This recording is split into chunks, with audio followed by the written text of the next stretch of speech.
কিন্তু ময়নার বাবা মা আমাদের সাথে কথা বলতে রাজি না। আসসালামু আলাইকুম সুপ্রিয় দর্শক মণ্ডলী, আজকে এতদিন হয়ে গেল এখনও মইনার ঘটনার লগে খারা জড়িত বেরিয়ে আসেনি। কেন বেরিয়ে আসেনি, কোন কারণে বেরিয়ে আসেনি আপনাদের হয়তো অনেকেরই অজানা। আপনারা জানলে অবাক হবেন যে মইনার বাবার জন্য মইনা বিচার পায়নি। আমাদের বোন মাইমুনার হত্যা ও ধর্ষণকারীদের অনতিবিলম্বে গ্রেফতার করে আমাদের এই বিশ্বের মূলে ফাঁসি দিতে হবে।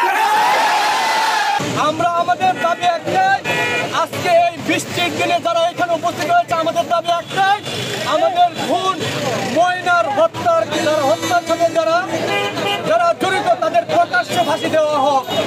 সরাইল উপজেলার শাহবাজপুর গ্রামে মাইমুন আক্তার ময়না, তাকে নৃশংসভাবে কিছু কুলাঙ্গার এবং হায়ানারা কামড়িয়ে হত্যা করেছে, আমরা তা ভাষায় প্রকাশ করতে পারবো না। প্রশাসন 5 ঘন্টা পেরিয়ে গেলেও কোন রকম কোনো তদন্তের মাধ্যমে কোনো রিপোর্ট দেয়নি। আমরা এই রাজপথ অবরোধ করেছি। আমরা যদি বিগত 12 ঘন্টার মাধ্যমে যদি এসেছিলাম ময়নার হত্যাকাণ্ডের বিষয়ে সর্বশেষ আপডেট জানতে, আমরা ময়নার পরিবারের সাথে কথা বলার জন্য। আমরা অবস্থান করছি সেই মসজিদে, যে মসজিদের দোতলায় ময়নার লাশ পাওয়া যায়। তো আমরা এখানে আসার পর ময়নার বাড়িতে খবর নিলাম যে ময়নার বাবা মা তারা বাড়িতে নাই।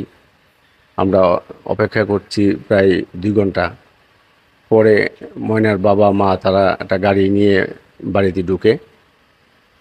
তারপর আমরা একাধিকবার যাই, কিন্তু ময়নার বাবা মা আমাদের সাথে কথা বলতে রাজি না। একরকম একটু লুকোচুরি।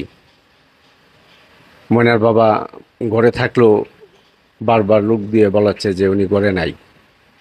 শেষ পর্যন্ত ময়নার বাবার যে মোবাইল নাম্বারটা আমরা সংগ্রহ করে ওনার সাথে যোগাযোগ করলাম, বললাম যে আপনার সাথে একটু কথা বলবো।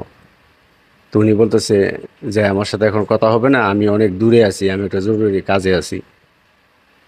মইনার ঘটনার লগে খারা জড়িত তদন্তের মধ্যে অনেকটি বেরিয়ে এসেছিল, কিন্তু এই একটা কথার কারণে মিনিশেই সব শেষ হয়ে গেল। কি এই একটা কথা?